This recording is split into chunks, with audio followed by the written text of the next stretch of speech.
Ang produkto ng Atomy ay sumusunod sa prinsipyo ng ganap na kalidad at ganap na presyo. Di abot kaya ang produkto ng Atomy dahil pangit ang kalidad. Una naming pinagpasyahan ang kalidad ng produkto, ibig sabihin pinipili lang namin ang mga produktong may pinakamagandang kalidad.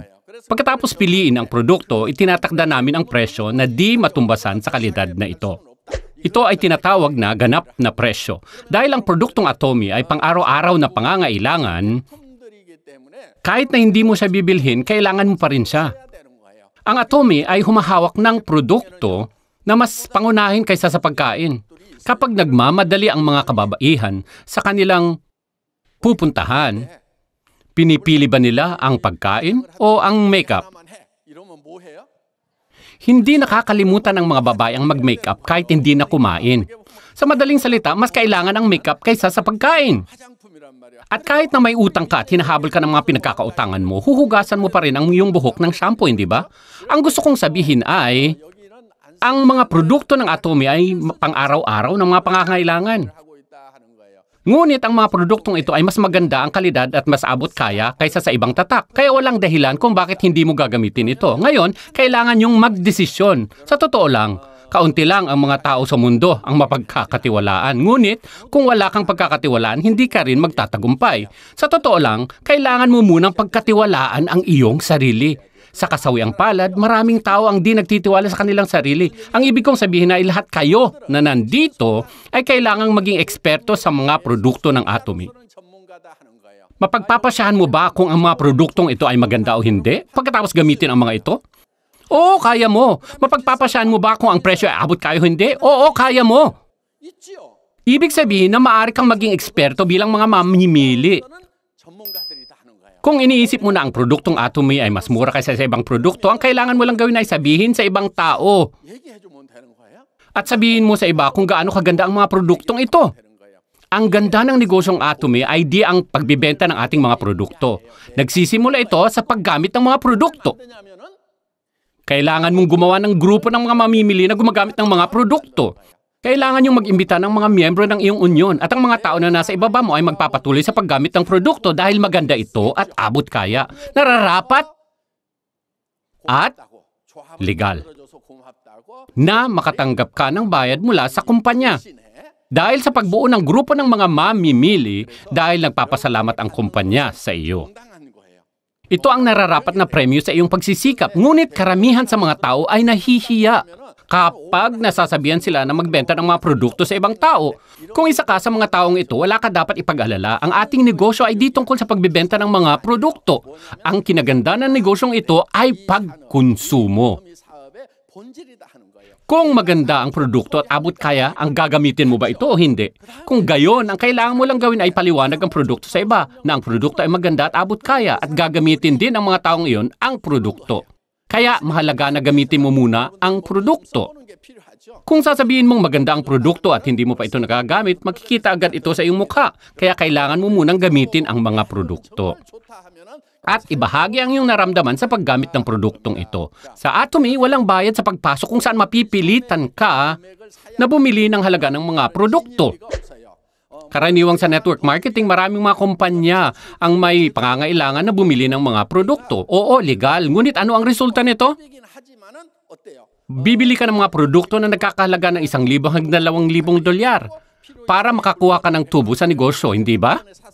At di magtatagal at magdadala ito ng kasiraan sa iyong negosyo.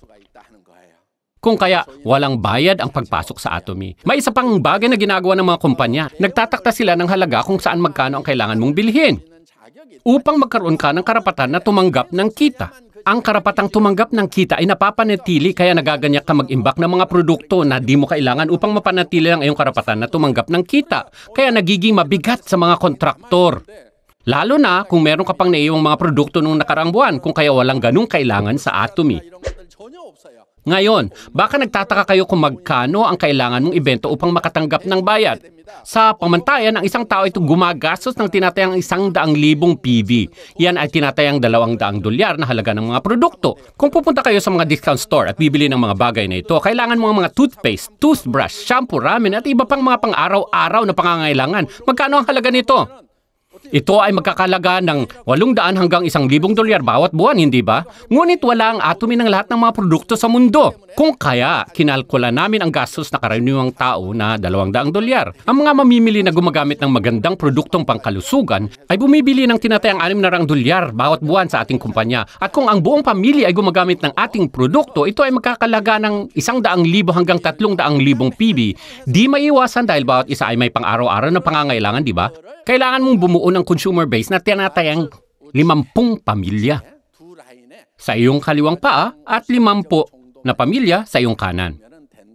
Kung maabot mo ito, kikita ka ng $2,000 hanggang $4,000. Kung gayon, magiging sales master ka, ang unang ranggo. Kung meron kang 50 hanggang 100 pamilya sa bawat paa, automatikong kukonsumo sila bawat buwan, di ba? Kung mauubusan sila ng shampoo ramen, bibili sila uli. Ano ang mangyayari kung meron kang 50 pamilya sa bawat paa na automatikong bumibili ng mga produktong kailangan nila? Kung nagamit na nilang lahat ang kailangan nilang produkto, parang di nauubos na tubig ng bukal. Ang kanilang PV ay automatikong magdadagdag. Kung maaabot mo ang puntong ito, ikaw ngayon ay magiging auto sales master. Upang patuloy na makakatanggap ng bayad mula sa sistemang ito, ang unang kailangan mong gawin ay bumuo ng grupo ng mga mamimili na tinatayang 50 pamilya bawat paa. Ngunit baka isipin nyo, wala man lang ako kakilalang 50 tao. Subalit ito ay isang bagay na di mo ginagawang mag-isa. Ito ay isang bagay na ginagawa mo sa isang koponan kasama ang ibang tao. Kung kaya posible na makakagawa ka ng grupo ng mga mamimili ng 50 hanggang 100 pamilya sa bawat paa. Alam ko, habang nakikinig kayo sa akin, marahil mararamdaman mong wala kang talentong makipag-usap sa dayuhan. Magbenta pa kaya ng mga produkto sa kanila? At marahil di mo makikita ang mga taong ganito sa paligid mo. Marami akong nakikitang sumasang-ayon sa akin ngayon. Ngunit, di nyo kailangan mag-alala. Kahit ang negosyong ito ay kahalintulad ng direct selling, ito ay naiiba. Sa negosyong direct sales, kailangan mong magaling magbenta. Ngunit sa network marketing, di mo kailangan magbenta ng kahit ano.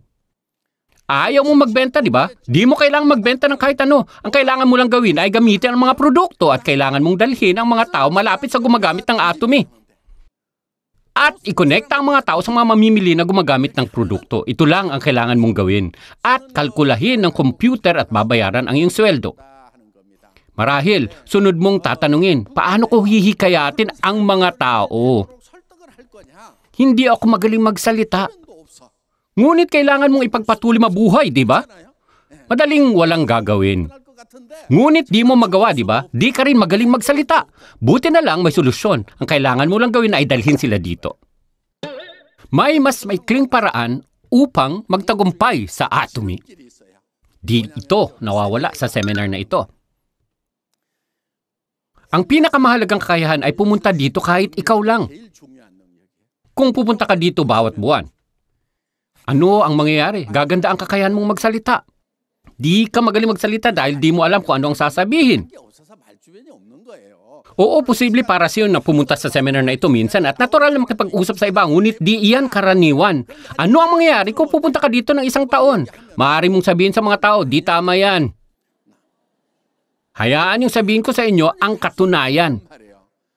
Kung pumunta ka dito ng halos 1 taon, natural na malalaman mo kung ano ang mga sasabihin sa iba.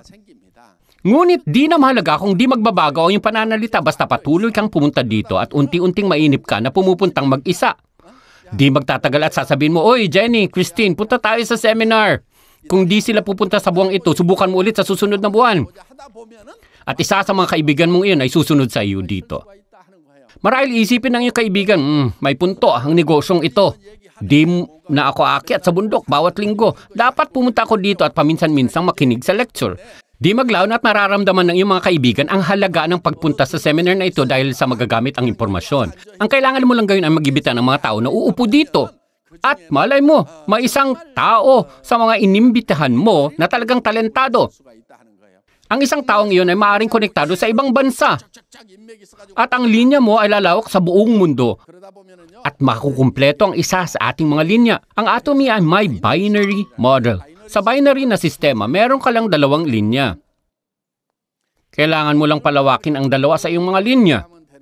Matutukoy ng iyong mas maliit na paa ang iyong bayad. Sa karamihan ng oras kapag nagsisimula, karaniwang mararamdaman ng tao na di nila makakayanang gawin. Kung gayon, ang kailangan mo lang gawin ay umupo dito. Hanggang kailan? Di ka titigil, patuloy ka lang uupo dito. Kung pumupunta ka ditong mag-isa, mag-imbita ka ng isa sa iyong mga kaibigan. Kadalasang ang di gaanong matalino ay may ibang di gaanong matalino sa paligid niya. Karamihan sa mga tao ay nakikisama sa mga katulad nila. Kung ito ay sistema na ang mga matatalino lang ang magtatagumpay, marahil mahirap para sa mga taong di matalino. Ngunit sa Atomy, di mo kailangang maging matalino. Halimbawa, sabihin nating di ka gaanong matalino. Kaya sino ang mga kasama mo, mga di gaanong matalino? Yung hindi rin gaanong matalino, maaaring meron kang miyembro ng di gaanong matalino na patuloy na pumupunta. Ngunit biglang isang napakatalentadong taong nagpapakita. Ang nakawiwiling bagay ay di ito mahalaga. Kung ito ay mangyari sa pang-10, 100 o 10,000 level, di nito maapektuhan ang iyong bayad maging itong matalino ay magpapakita sa una o sa ika-10,000 level. Bakit? Dahil kinakalkula ng kumpanya ang iyong bayad sa pamamagitan ng pagdadagdag ng iyong buong linya. Ito ay walang hanggang level na sistema. Ito ay nakakatotoong pangarap para sa network marketing. Ang walang hanggang level na sistema sa network marketing ay totoong isang pangarap. Talagang kamangha-mangha ito. Paano ito naging posible? Talagang posible ito sa Atomy. Sa ibang kumpanya, naglalagay sila ng linya para magawa mo lang tumanggap ng bayad hanggang sa nakatakdang level at lahat ng darating pagkatapos niyan ay hindi sa'yo. Naglalagay sila ng limitasyon. Sa mga kumpanyang naglalagay ng limitasyon sa mga level, ang mga nagtatagumpay ay ang mga magagaling. Nasabi ko na ang di talentadong mga tao ay malapit sa ibang mga di talentadong tao. Ngunit sabihin natin isang matalinong tao ang nagpakita dito. Ngunit walang koneksyon ang taong ito sa iyo. Sa kabilang dako, nagmimistulang ito ay patas na sistema. Marahil sabihin nyo, patas lang yan dahil nagtatagumpay ang mga talentadong tao. Mas maganda yan kaysa sa di talentadong nagtatagumpay. Kung may kakayahan ka, pumunta ka sa mga kumpanyang ito. Ngunit ang ating kumpanya ay di lamang para sa mga taong may kakayahan.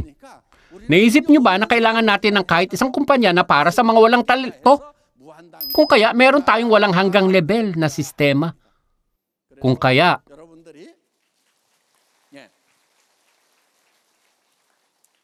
hindi ka sumusuko sa Atomy at nagpupunyagi, di maglaon ay magtatagumpay ka.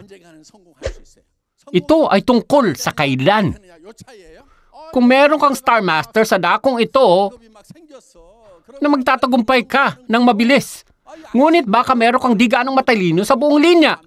At biglang ibabang ito ay meron kang matalino. Ang kailangan mo lang ay ang ganitong pasensya. At talagang magtatagumpay ka. Dagdag pa dito tayo isang Global One Marketing na kumpanya. Ang linyang ito ay hindi lang sa Korea.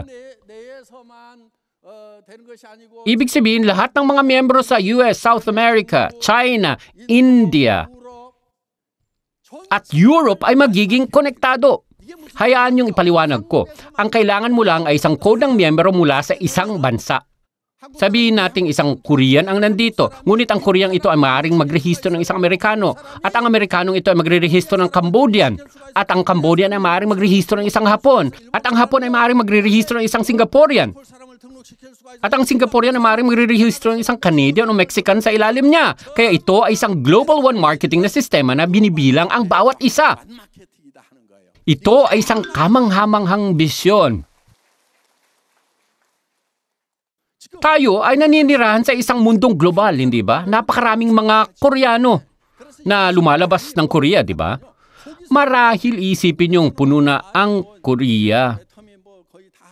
Bawat isa ay miyembro na, kaya wala na akong nilalagay sa aking ilalim. Huwag kayong magalala, napakarami pang oportunidad sa ibang bansa. Kung kaya, nakakapagsimula pa kayo ng Atomy sa Korea, ngunit maaring sumabog ito sa ibang bansa anumang oras. Nakatakda na ang sistema ng Atomy. Alam nyo ba ang pinakamalaking balakid? Ang iyong puso. Makikita mo ang potensyal ng Atomy. Ang negosyong ito ay di tungkol sa iyong talento, ito ay tungkol sa sistema ng Atomy. Kung ito ay isang sistema kung saan magtatagumpay ka lang sa pamamagitan ng pagbibigay ng lecture na katulad ko, sigurado ako na halos 90% sa inyo ay susuko. Ngunit di nyo kailangan magbigay ng lecture. Kailangan nyo lang magdala ng tao na upo dito sa ating lecture hall. At mag-iimbita rin ang iba ng kanilang mga kaibigan. Magtatagumpay ka sa paggawa lamang nito.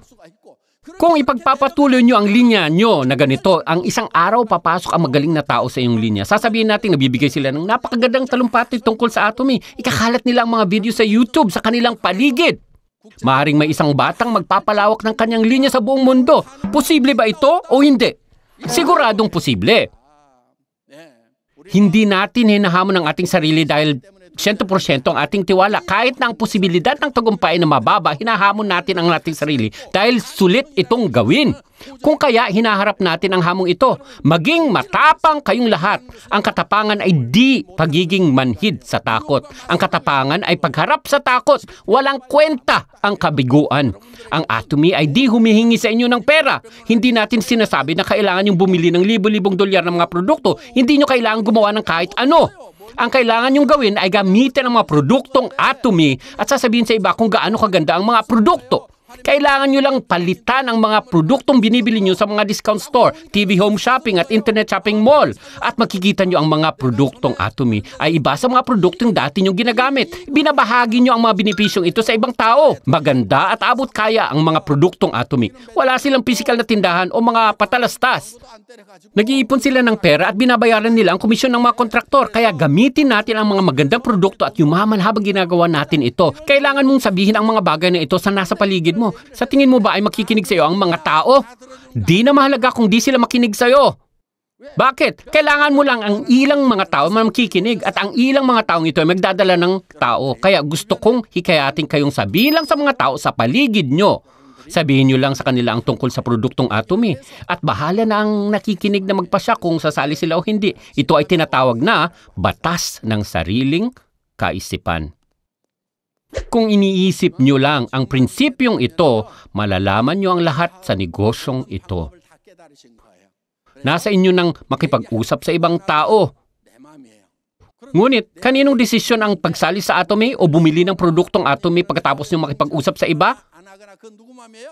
Nasa kanila na. Di nyo makokontrol ang kalooban ng ibang tao. Kaya ang kailangan nyo lang gawin ay makipag-usap sa iba. Karamihan sa mga tao na nagsasabing mahirap ang negosyong ito, ang mga taong nag-aalala tungkol sa sagot ng mga tao.